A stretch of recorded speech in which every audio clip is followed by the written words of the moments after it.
Vejamos os seguintes exemplos. No primeiro caso, eu vou assumir que cada um dos xi's tem distribuição exponencial de parâmetro 1/3, em que este xi pode ser qualquer coisa. Por exemplo, suponhamos que o x é a duração em minutos de uma chamada telefónica.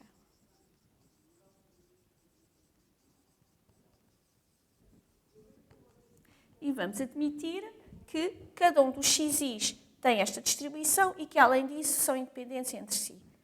E vamos calcular a probabilidade de a duração média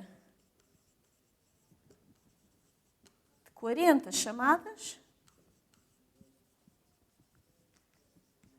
ser superior, por exemplo, a 2,5 minutos.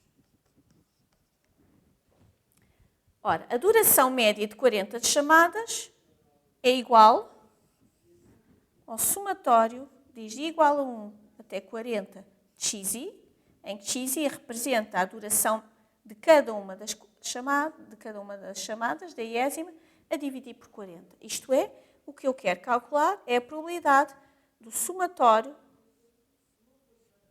a dividir por n, isto é, da média amostral, baseada em 40 observações, ser maior que 2,5.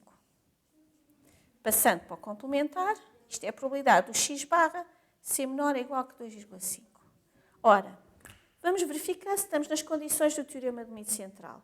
Temos uma soma de variáveis aleatórias independentes e identicamente distribuídas, com distribuição exponencial.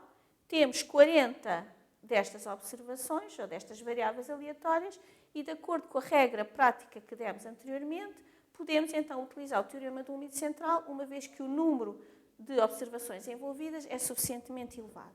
Então, eu sei que esta probabilidade vai ser aproximadamente 1 menos o valor da função de distribuição. Não esqueçamos que este φ maiúsculo denota sempre o valor da função de distribuição de uma normal 0,1 no ponto 2,5, menos o valor esperado de cada uma das variáveis. Ora, as variáveis têm distribuição exponencial de parâmetro 1/3 e, portanto, o valor esperado é o inverso, é 3. E o desvio padrão é sempre igual também ao próprio parâmetro. Portanto, é 3 a dividir pela raiz de n, em que n é 40. No segundo caso, temos uma variável aleatória discreta. E o teorema do limite central pode ser aplicado quer a variáveis aleatórias com distribuição contínua, quer a variáveis aleatórias com distribuição discreta. Note-se que a normal é uma variável aleatória contínua. Suponhamos então que o xi, para cada um dos i's, tem distribuição Bernoulli de parâmetros 0,2. Isto é, o meu xi toma o valor 1 ou 0. E suponhamos que eu quero calcular a probabilidade da soma destes 225 xi's pertencerem ao intervalo 39 a 48, incluindo o 39 e incluindo o 48. Bom, tenho uma soma de variáveis aleatórias independentes, identicamente distribuídas, em número razoável de termos, isto é, o n, que neste caso é 225, é superior a 30. Então, do teorema do limite central, nós sabemos que a probabilidade desta variável aleatória estar entre 39 e 48 vai ser dada aproximadamente pelo valor da função de distribuição calculado no ponto 48, menos 225 vezes o valor esperado de cada uma delas, sendo elas Bernoulli, o valor esperado é precisamente igual ao parâmetro, a dividir por a raiz quadrada da variância de cada uma delas, que é 0,2 vezes 0,8, vezes o número total de termos desta soma, que é 225. Menos o valor da função de distribuição, calculado de forma semelhante a este, só que para o ponto 39.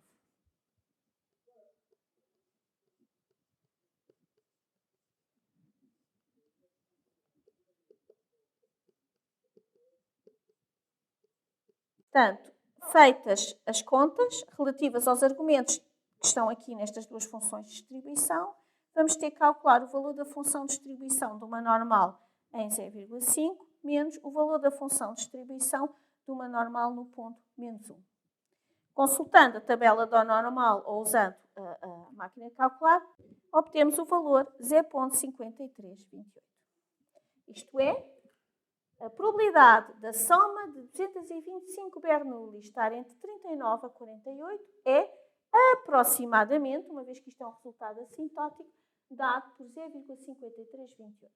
De seguida, vamos calcular esta probabilidade exata, uma vez que, neste caso, conseguimos calcular a probabilidade da soma destas Bernoulli estar neste intervalo e vamos comparar os valores.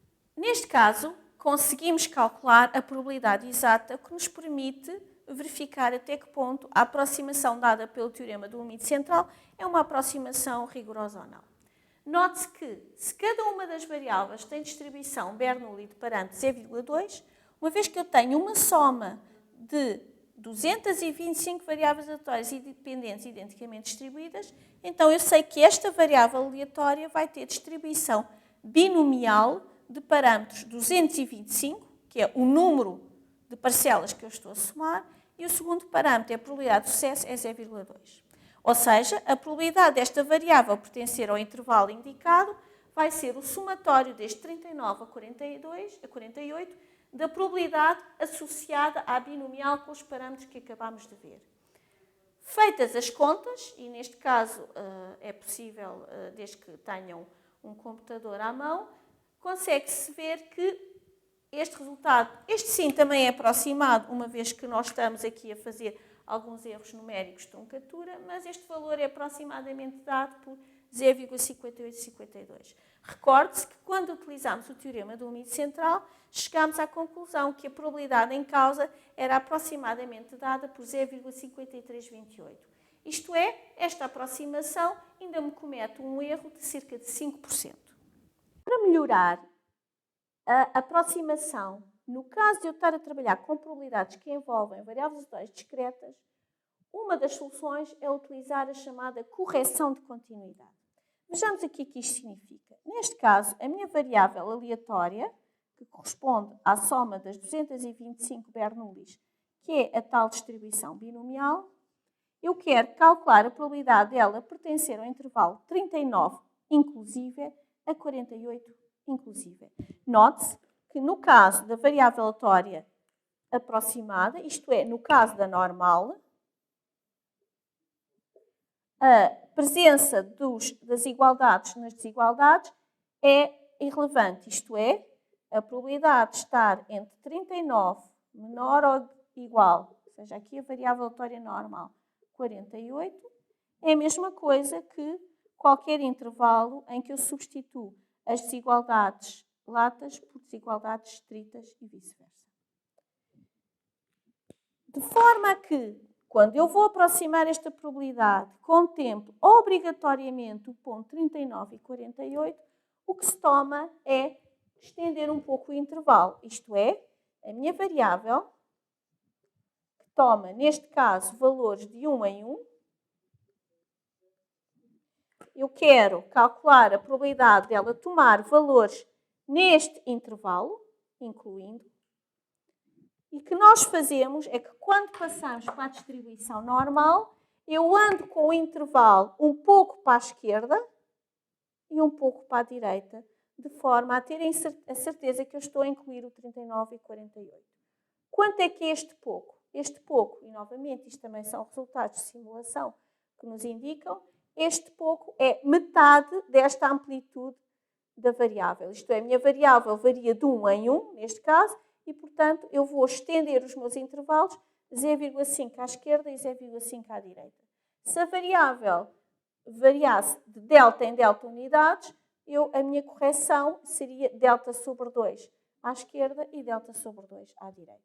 E é isto que nós chamamos a correção de continuidade. Isto é, eu vou aproximar isto pelo valor 48 menos 225 vezes 0,2 mais 0,5 sobre a raiz quadrada de 225 vezes 0,8 vezes 0,2 menos o valor da função de distribuição da normal no ponto 39 menos 225 vezes 0,2 menos 0,5 sobre 225 vezes 0,8 vezes 0,2. E repare-se, esta expressão é bastante idêntica ao caso de aproximação via teorema do limite central sem correção de continuidade, exceto nesta zona aqui, em que eu incluí 0,5, que é para o meu intervalo contemplar o 48, e, portanto, estou a acabá-lo no ponto 48 mais 0,5, isto é 48,5, e aqui, em que eu subtraio 0,5, de forma a que o meu intervalo contemplado seja o 38,5. Então, deixe-me ver o resultado. 58,06. Deixa-me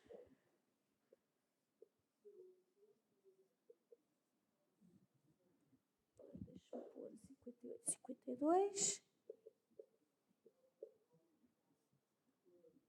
E 53,28.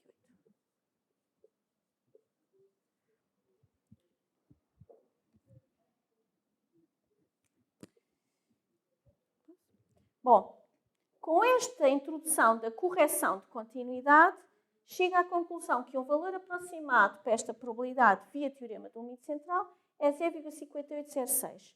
Recordo que o valor exato, na medida do possível, desta probabilidade é 0,5852, enquanto que o valor aproximado, através do teorema do limite central sem correção de continuidade, é 0,5328.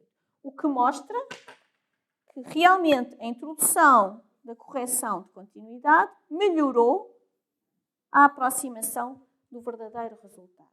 Recordo, por último, que a correção de continuidade só pode ser feita no caso de eu estar a aproximar valores de probabilidades referentes a variáveis aleatórias discretas. No caso de cada um dos xi ter distribuição contínua, a correção de continuidade não faz qualquer sentido.